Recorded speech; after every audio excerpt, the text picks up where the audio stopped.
I'm Ian Hunt. I'm a long-term buy-side industry consultant. So long-term, some of you, quite a lot of you know who I am anyway. I've spent the last couple of years working on broadly an optimal model for digital assets, for the issuance of digital assets, and an operating model that would work across digital assets. In the process, we have run up a website, digitalissuance.com. That has the papers that we've recently published that were launched at the Investment Association a couple of weeks ago. You have cards on your seats which have QR code which you can get access to the papers through. So please download the papers and let us know what you think about it. Been lucky enough over the last 2 years to have some sponsors making this possible. Those sponsors primarily M&G, we've got Megan here today, but also some sell-side representation in FIS and digital distributed ledger representation from GFT. We also had the launch of the Investment Association and, of course, today, the Future of Finance with this event. I'm not going to say who it was among our sponsors, but one of the sponsors made this statement, that to remain relevant in how we deliver value to our clients, we need to think differently, not just tweak the current model. We need to create a new one. And what this work of the last 2 years was about was creating and validating and then writing up that model. So what we're looking at today is the result of that. But before going on to that, I just want to put some facts out there, some facts that I want you to bear in mind in the whole of this discussion. So if we take a big step back from finance and all the noise and all the people and all the intermediaries and all the processes and all the rest of it, and we look at what this is really about, what all of our industry is about, and why finance is there, and it's really just one thing. It's about re-engineering future flows of value, and that's it. Either you have the current store of value and you want to re-engineer it into future flows, and that's called investment, or you expect to have future flows and you want to re-engineer it into a current store of value, and that's called borrowing. So that's all that it's about. Everything else is, in a formal sense, just noise. It's just stuff around the edges. It's stuff in the middle that's not really what this is about. And then if you think about who is important, then the people with a store of value who want to re-engineer it into future flows are asset owners or investors. And the people who have an expectation of future flows who want to re-engineer it into current value are capital issuers or borrowers. So those are the people who matter. That's what matters. It's about engineering flows in future in the way that we want. And I'll admit that swaps maybe re-engineer future flows into other future flows, but basically it's about that. So this is a screamy, shouty man. He's going to interrupt periodically. And the first interruption says, we're talking about digital assets, but isn't the investment already digital? We've got all these computer systems and stuff. Well, I contend that, we've computerized. We all have representations of assets and transactions. But essentially what we've done is computerize a physical process. It's as if we're still exchanging goods for gold. The process is still separating the agreement of a transaction from the settlement of a transaction, the ordering of a transaction from the agreement of the transaction. It's a process that we're modeling, which is an old physical process. And that gives us a lot of issues. So investment isn't already digital, investment is computerized, computer records of an ancient process. So digitization is not a replay. It's not about a sexier way of just doing the same thing that we do now. It's a real opportunity. And it's an opportunity to this generation to achieve something which hasn't been achieved in the past. It's the chance to create a new model of investment, not just tweak the current model, create a new model of investment, and that means fundamental change.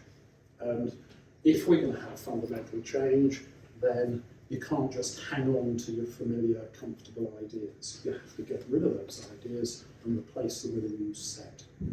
And that always hurts, that's always uncomfortable. So we're going to have a look at what those comfortable ideas are, very familiar ideas that we're going to have to part company with, we're going to have to give up. So I'm dividing the world into the physical world. I don't mean just literally nuts and bolts, but where we deliver things, where we deliver assets, where we deliver payments, where we move stuff around between parties, and the genuinely physical world, where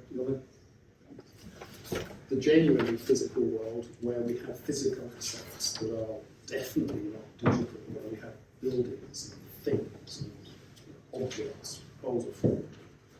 And the digital world, all that we have is a digital ledger and some tokens moving around, and that's it. So in the physical world, and these are meant to be statements of the blind and the obvious, trades move assets and cash between buyers and sellers. That's what happens. And when we trade, the thing that we're trading, the object we see as an asset, and we move that.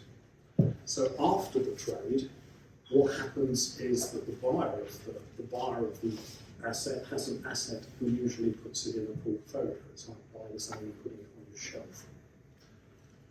And as a result of that, the things we're worried about mostly, so the stuff we worry about with risk, the stuff we worry about with valuation, is about assets and portfolios. We don't want our assets to lose value. We don't want our portfolios to lose value. So risk is the potential loss of value in those things. We have business systems of many and varied and usually complex which control and manipulate that data. So they're the things that move assets around, or the representation of assets around, and they embody the intelligence that we have about our business operating models. And when it comes to actually managing and settling trades, then buyers and sellers are involved in that, as are there many, many agents in the current process. So that's kind of obvious. Nobody's going to argue that that's where we are at the moment. Digital world, forget it. None of those statements is true, not a single one of them. So we have to be prepared to get rid of some very comfortable ideas, because in the digital world, the only thing which is happening is that value is moving as a token flow on the digital ledger, and nothing else. What we're trading are not assets. What we're trading are tokens, and those tokens can be traded as a whole, as a single token, as a fractional token, as a cluster of tokens, not assets. After the trade, we hold tokens at nodes, not assets in portfolios. And those tokens are, if they are truly digital tokens, are not about assets, they're about pledges. They're about pledges to future flows. Value and risk in this context apply to those future flows. I keep coming back to future flows because remember that is what the finance industry is for. So this is being true to our real objective. And what we're worried about is, are those future flows going to happen? Are those token flows going to happen? That's our risk, and our valuation takes that into account. We don't need business systems to manage this in a proper digital world. Tokens can be smart. Tokens can carry intelligence. The tokens can know what they can do and what they can do to themselves. And they can manage themselves. So what does that mean? Well, what can tokens do? It comes from the nature of the digital ledger. The only thing you can do on a digital ledger is move tokens. So it comes by definition that what a smart token can do is move tokens. It can move other tokens, or it can move itself, and that's all. And one thing which that allows smart tokens to do is to manage and settle trades. So all of those things are true in the digital world. All of the things on the left are true in the physical world, and we have to be prepared to say goodbye to them. Unfortunately, there's a very, very good track record in history in saying goodbye to familiar ideas, giving us huge advantage.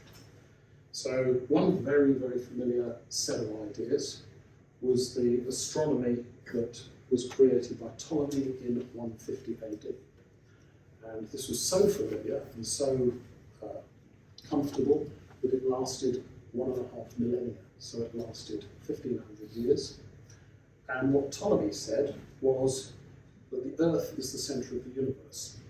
And the Sun, among other random objects, rotates around the Earth, orbits around the Earth. Which is kind of fine, except it's not a very good model. And it's not a good model because what models are meant to do is to explain and predict the behaviour of the objects within them. And Ptolemy's model says that the planets should be in completely different places from where they are. So it's not a particularly useful model. But it was very popular because it put the Earth at the centre of the universe, and therefore was very flattering to us as Earth dwellers. In order to explain why the planets behaved the way they did, rather than the way Ptolemy said they should, you had to invent some really weird objects, invisible planets that acted on the other planets that we could see that made them behave the way that they were observed to behave. And this was to preserve Ptolemaic astronomy. So it's a set of patches, really. It's making stuff up that makes the model fit reality rather than moving on to a new model. But eventually this got out of hand, and in 1543, Copernicus published a different astronomy, a different view of the universe, in which the Sun was in the centre of the universe, and the Earth, modestly, along with the other planetary bodies, orbited around the Sun. And that allowed us to do a number of really useful things, like get rid of the invisible planets and predict where planets would be accurately. Now, I'm not pretending that Ptolemaic astronomy is the best model there's ever been. We know that it's been superseded by later models. But what it did was to enable us to improve our view of the universe, improve our understanding, and it led to absolutely powerful developments in the science of astronomy. So it led to an explosion of progress. And that's not just true in science, in astronomy, that's also true in our world, because something fairly similar happened to option trading. Option trading was interesting and fun and a kind of different kind of thing from just investing in bonds and equities, but it dribbled along for quite a long time as something which was just an interesting sideshow. It wasn't front row central at all. And in 1973, it went skywards. So why did that happen? Well, I'd suggest to you that two things made that happen. One was Fisher Black and Marlin Scholes coming up with what we know is a flawed but still better model of options than was there before. And then the Chicago Board of Exchange built market infrastructure to allow the trading of standard options on an organised exchange. And the combination of those two things led to that explosion. So the point I'm making is that a better model and better market infrastructure leads to revolutionary and very, very dramatic change. And we should expect, if we have a better model of digital issuance, and a better digital operating model, and we build market infrastructure to support that, then we could expect a similar explosion of benefit. So how do we do that? We're talking scientifically because we've been talking about Copernicus and stuff, so I've said axioms, but these are just rules, really. How should we do this? Well, first of all flows of value are token flows on the digital ledger. I can't emphasise that strongly enough. Ownership is an interesting thing in the digital ledger. There is no kind of notion off ledger of contracts that bestow ownership or rights or whatever. If you've got a token at your address or at your node, it's your token. So ownership changes when address or location changes.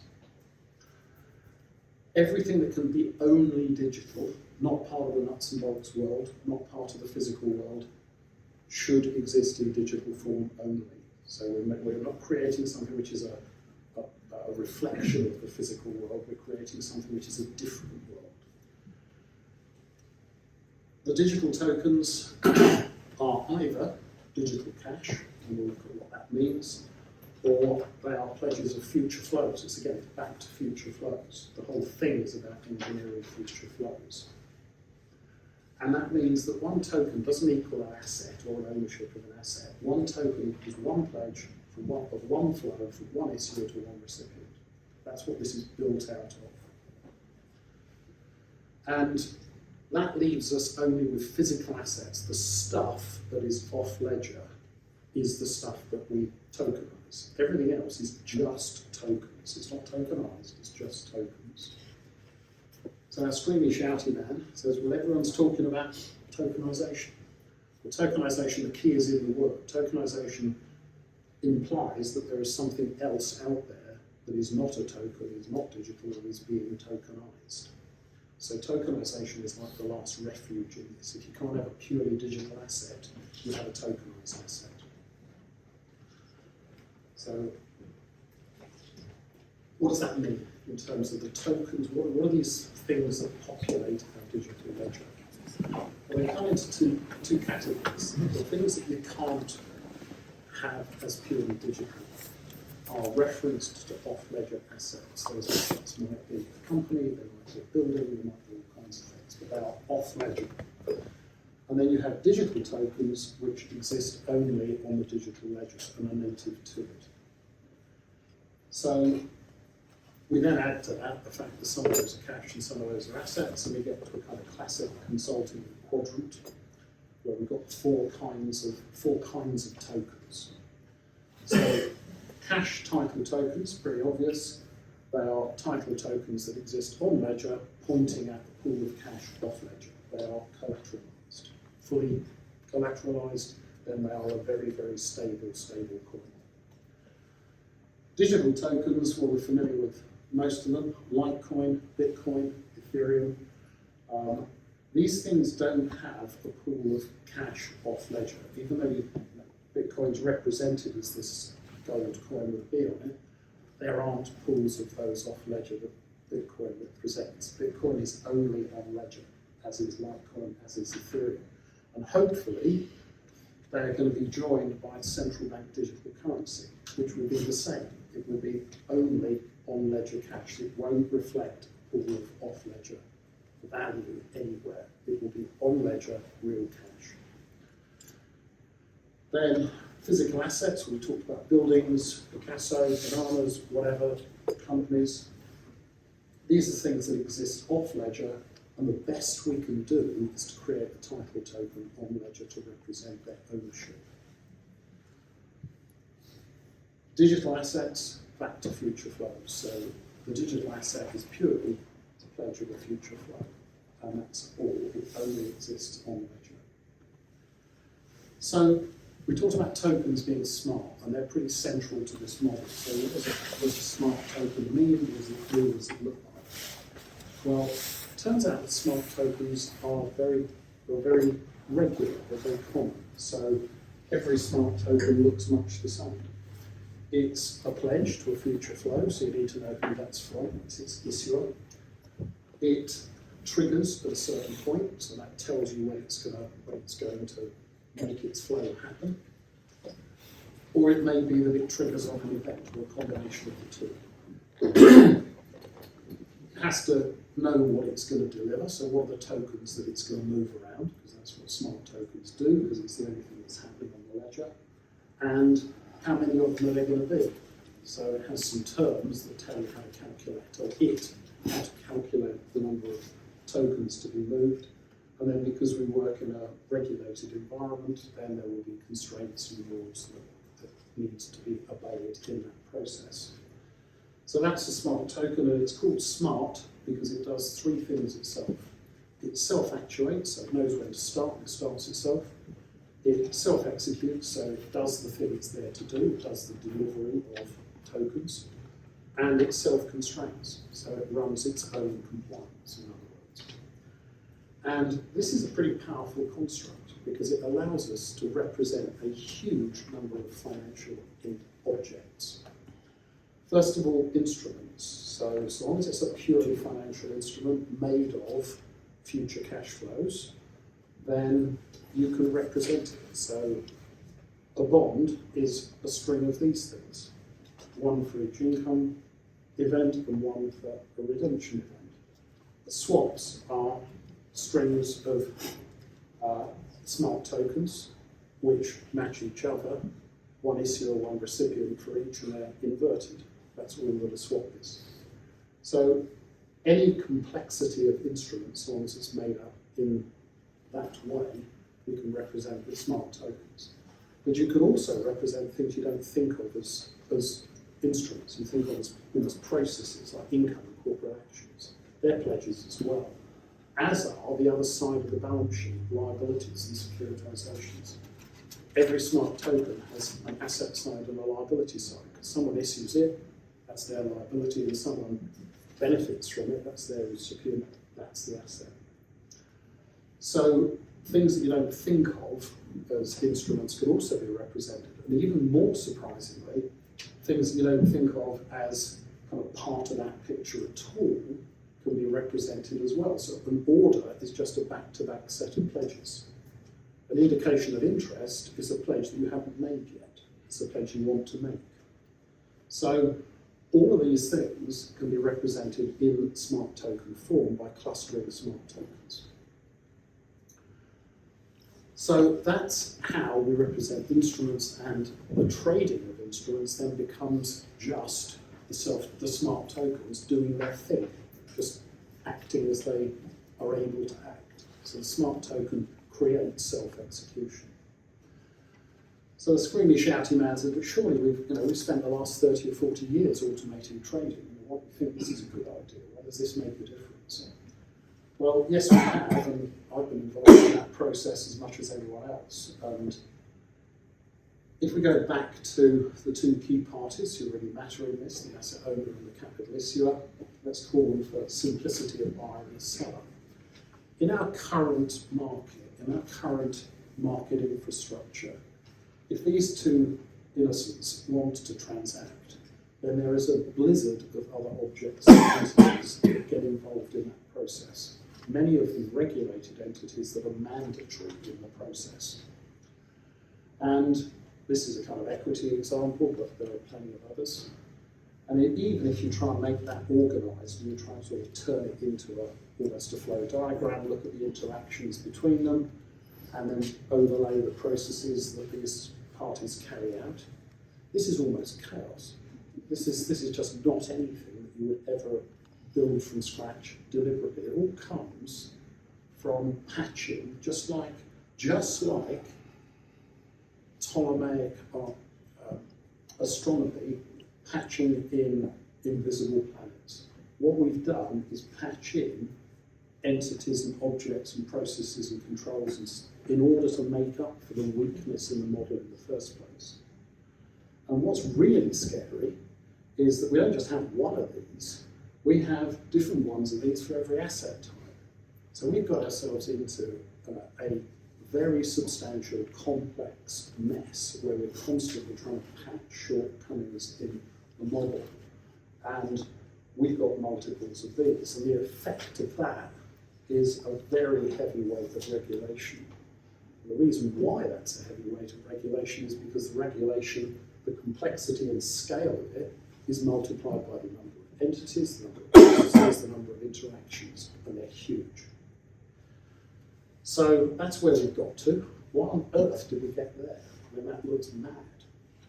But the people who got us there, including myself in that, were well-intentioned, trying to do the right thing, not stupid, trying to improve the process. And I'd suggest to you that we got there for three reasons. One, because we've patched the process, and we've patched about more. So we've just created more and more things like central settlement depositories, central counterparties, clearinghouses, things that mitigate the bad effects of the model that we've got, the model that we've created. And they usually mitigate risk, volume, or trust. Second thing we've done, and this is useful, it's all sensible, we've improved intermediary processes and technologies. So we have made improvements in technology. And the third thing we've done is absolutely, in our industry and in the buy side, manically reduce resource costs through outsourcing everything that moves and offshoring every resource that you can. So we've done those three things. And these three things are well-intentioned. They are practical things that we could achieve, and they've been largely successful. The problem is they run out of steam. This is Mallard. It's a very beautiful object, if you like trains. It is an incremental improvement on what went before. It's an A4 Pacific. It was better than an A3 Pacific because it had a better smoke box, it had a better cylinders, I don't know, better something or other, better boiler. And it showed its superiority by getting the world speed record for steam engines, which is great. So it's obviously a high quality piece of kit. The problem is, before it was built, it was obsolete. And that's what's happened. That's where we are now with our current model of transactions and assets. It's obsolete. So where's a better alternative model? Well, let's have a look at the entities and objects that we need in this alternative model. This is getting on to what is the digital issuance optimal model.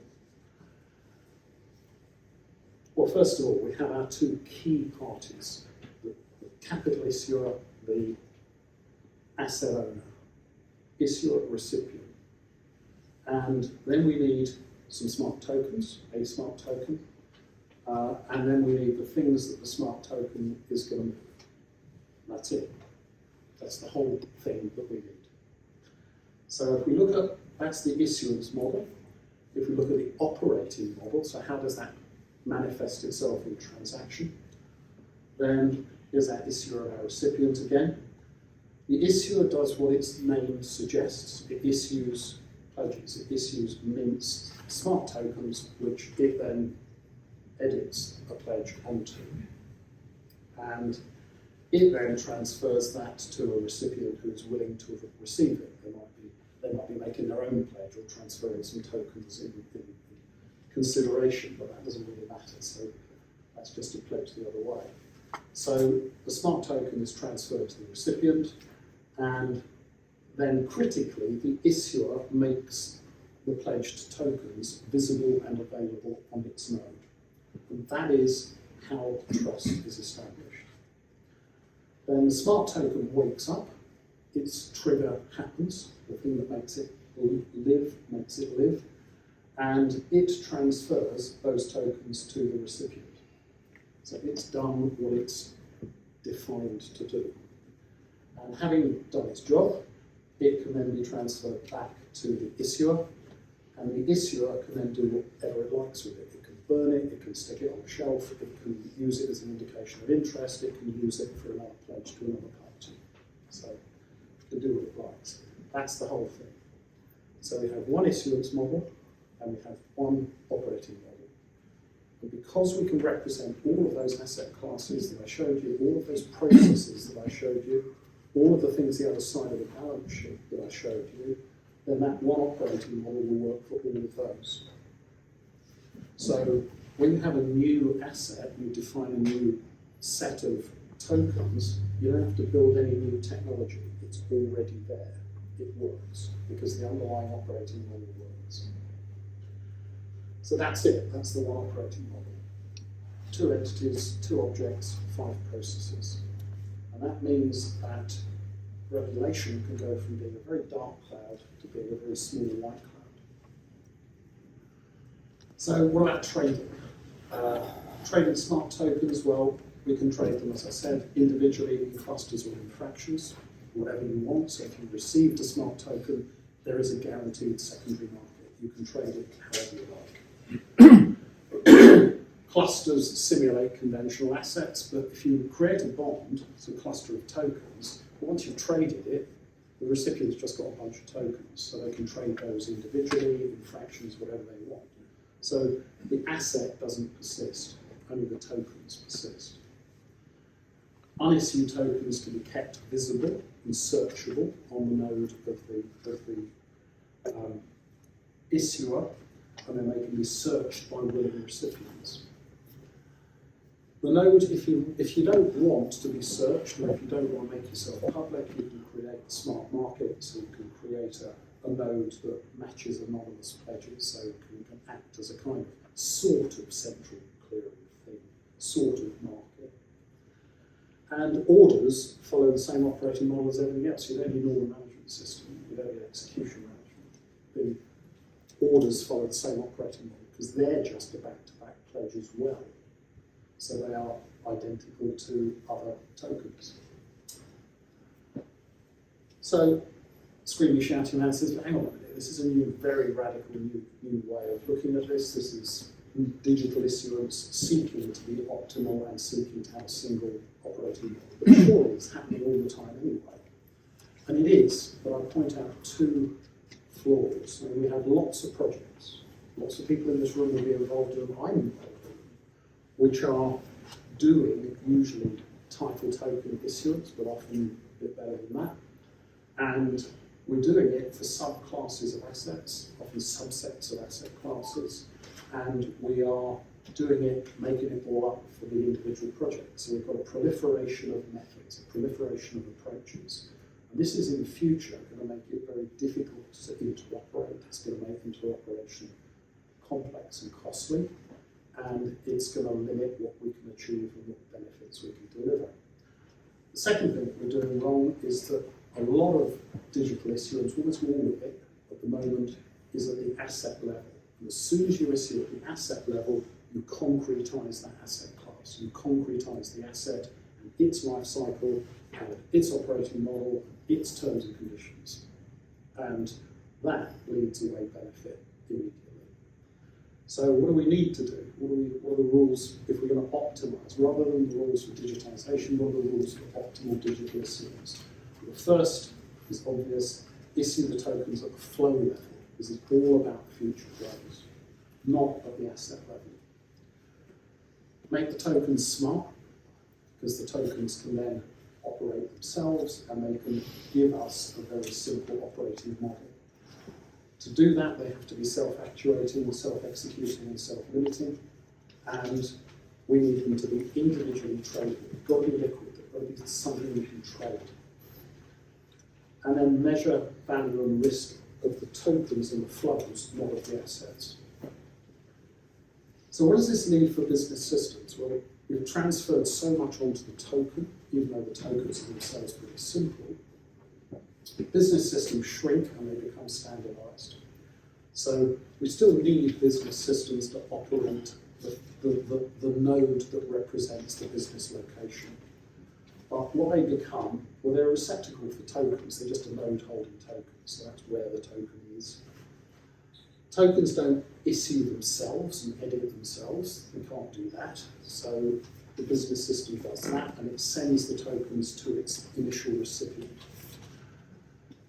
The business has to have visibility and understanding of the tokens it has in issue. So it has to know what it's got inbound and what it's got outbound. So what it's pledged to others and what it pledged to it.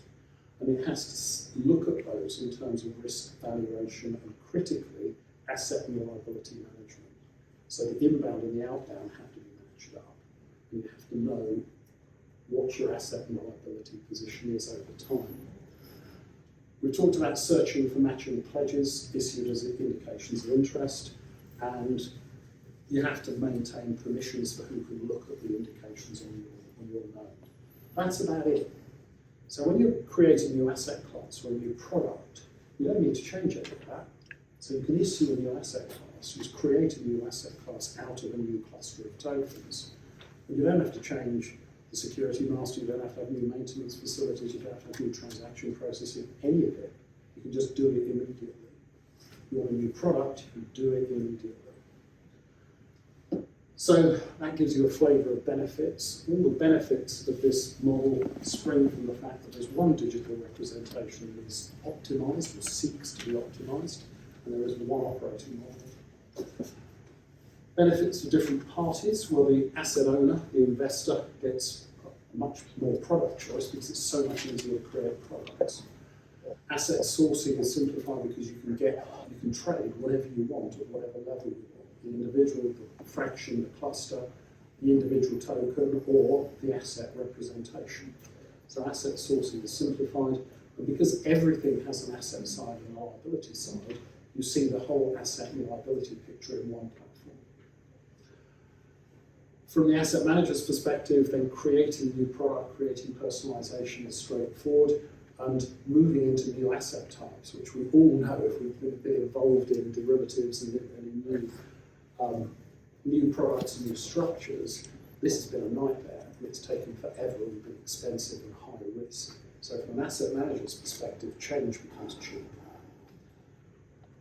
For the issuer and the capital issuer, then matching funding requirements. Instead of approximating your asset liability match, if you're a pension scheme or insurance scheme, you can create it precisely without needing to go into kind of complex swap contracts to get rid of the approximations. So you can match your funding needs without needing to go into complex and expensive transactions. From a service provider's point of view, I don't know whether this is a good thing or a bad thing, but from a service provider's point of view, well, there is no income processing, it does it itself. There is no settlement management, there is no order management, there's no security data maintenance because there's no security master. The smart tokens that are out there are the security, them and where they are is the security master. There's no registry maintenance, it does it itself. There's no entitlement calculations. So what we depend on in asset servicing pretty well goes away, pretty well evaporates. And for everyone, we get radically simplified regulation because the number of entities, processes, and interactions is so low. You get no boundaries between asset classes, so the straitjacket of dealing with conventional asset classes, which we just all live with and think is normal. It's not normal at all. It's not right. Asset classes shouldn't be fixed. Assets should do whatever you want them to do, and we should have a secure operating model that works for all of them, and that's what's on offer. And IT architecture becomes standardized, so the business systems are all the same. It doesn't matter who you are, you're an issuer, you're a recipient, you're an asset manager, but whoever you are, your IT architecture is the same. So do we want to do this, or do we want to stay with what we've got? Well, if we do stay with what we've got, then, well, the blizzard of entities, processes, regulations, controls, we stay with that, we keep that. Our costs stay where they are or go higher because over time it's getting difficult to make further savings.